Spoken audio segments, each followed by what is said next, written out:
Hi everybody, Bill Meyers again. Speaking of my mentors, I want to talk about George Duke in this one. George is another one of my heroes. I was a huge fan of his work. I remember when I bought the album, I Love the Blues, I Heard Her Cry, and it just kicked my butt, man. It felt so good. And some people don't even know this. He was not only a great piano player, but a wonderful vocalist, a composer, a producer. And honestly, I mean, it's one of the nicest people you'd ever want to meet. And he inspired me. He checked some of my things out. I met George through my friend Pasquale, who I'll be doing a blog on Pasquale for sure. Pasquale Pace was his name. He lived in Montreal, and he spoke Italian, French, and English, and slaughtered all three languages, but was quite a character and one of my best friends. And Pasquale told George about me. Years before, people might not know this, but Pasquale was the one that found Gino Vannelli working in a local club in Montreal and ended up helping him get signed to A&M Records. He heard Gino, followed him into a bathroom. Gino was worried that he was hitting on him, and of course he wasn't. He took him to Frank Sinatra's people. And unfortunately, Gino, I think, was nervous about having any ties that might be mob-like or whatever. And that didn't stop Pasquale from going every day while they were in California trying to get their demo heard. They were in Burbank, if I'm not mistaken. And they went all over the place and finally got signed over at A&M Records because Pasquale saw Herb's limo pull in and give him the tape. George was a big fan of Gino's also, and I could spend an entire blog. But Pasquale was also an amazing cook, and so one night Pasquale had moved in with myself and another friend, Richard Burkhart, in a beautiful home up in the Hollywood Hills. Pasquale said, "Oh, hey, tonight George Duke and his wife Corinne are coming to join us for dinner." So I got to meet this hero of mine, and I didn't get to see him often, but anytime I did, it was always wonderful. He was friendly, encouraging. When my album Images was nominated, he one of the first people also to call and congratulate me. Anyhow, in 1987, I got a call from George inviting me to play on a short tour going to Japan and China. And I thought, oh man, I'm there, completely there. So we had an interesting trip. Initially, I think we were going to also be going to Australia, but it got dropped at the last second. Anyhow, the quality of the musicianship was extremely high, and it was exciting to be part of this group. I got to meet drummer Leon Ndugu Chancellor, and man, his groove factor was off the wall, ridiculously good. And he was fun to be around. But I kind of noticed that he had it in for the female background singers. They had a kind of a rivalry going, a frequent feud. And it was probably Ndugu's fault for the most part. And George was always trying to be the peacemaker. It got to the point one day where I happened to be in earshot of the girls complaining to the road manager, and they were just tired of being called names by Ndugu. So, of course, Ndugu had to get reprimanded.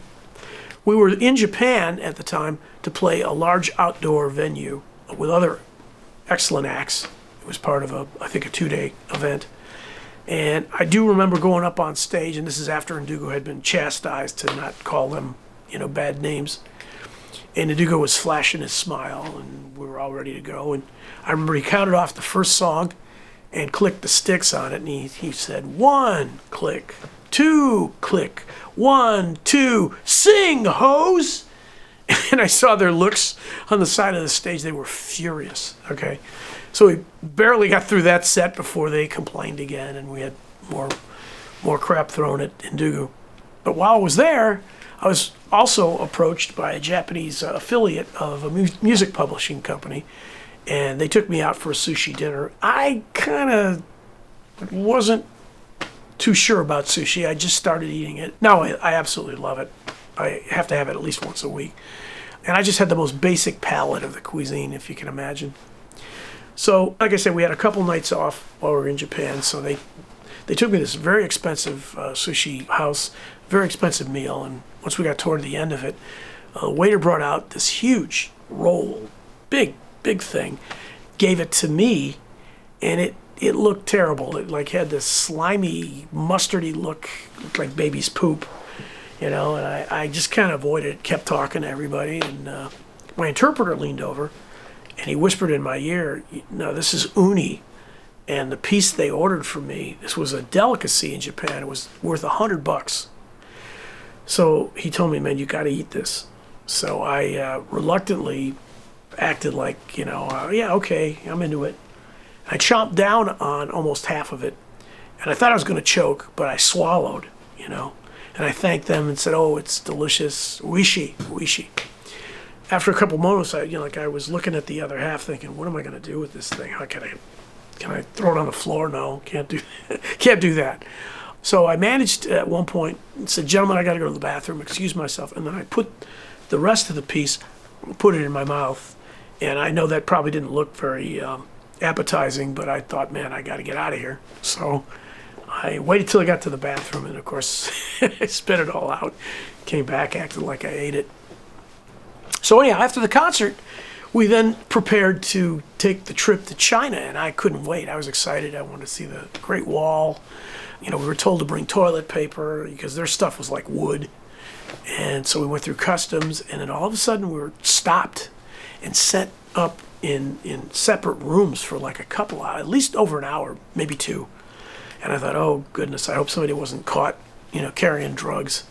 And then finally we were all let out and put in the same room, and we were told that unfortunately at that moment the people of Tibet were revolting, and the Chinese government, has no tolerance for that, and so they closed all borders.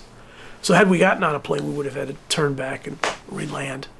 So I got rid of all that toilet paper that we had, and we flew home. I saw George on a few more times. He came and visited my studio, Hollywood studio, twice. There was at one point a concert. I know that I also played with him there was a Black Music Award event, and I was part of the band in that. But I was always touched by how positive he was and how he would look for the best to say about me, and I'm sure he did this with everyone. He was complimentary, he was inspiring. He recommended me as the musical director a couple of years later for Diane Reeves. At the time, unfortunately, I was recording my next CD, which was my first vocal CD called Color of the Truth. I, in turn, recommended my buddy, Dave Torkanowski, who's a monster piano player, a great guy. He did a great job with her, and I stayed with her for a number of years. I heard about George passing at some point shortly after that. And I just felt bad, not only because he was such an incredible talent, but I truly enjoyed his company as much as I admired his music. And in retrospect, I really wish I had spent more time with him. Rest in peace, George.